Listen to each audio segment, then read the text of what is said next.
Pakita ko sa inyo yung technique ng pagtahi ko, guys. Kung paano siya na interlocking. So, pinasok ko muna siya dito, guys. And then, ito yung sa galing sa kabila. So, ngayon, pag hinila mo to, guys, ito na yung karayom. Pag hinila mo to, what's the magic? Oops. That's the magic, guys. What's the magic, guys? Interlocking siya, guys. Once na hinila mo lang to, ihilain mo to, itong part ng karayom area.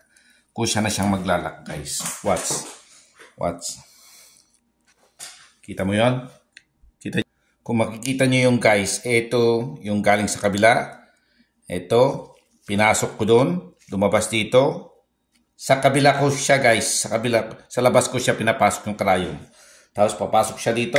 Pag hinila mo, guys, mag-i-interlock na yan, guys. Look. Higpit. Hihilain mo lang siya dito kung nasaan yung karayom. That's how easy it is, guys. Interlock na siya. Okay? Now, papasok mo na naman sa kabila. Repeat. Pull. Simple as that, guys. Simple as that. Ganun lang kasimple, guys. Guys, kung gusto nyong gayahin yan, guys, magsabi kayo sa akin. Naka-patent na yan. In-apply ko na yung number. 100-2-3-4.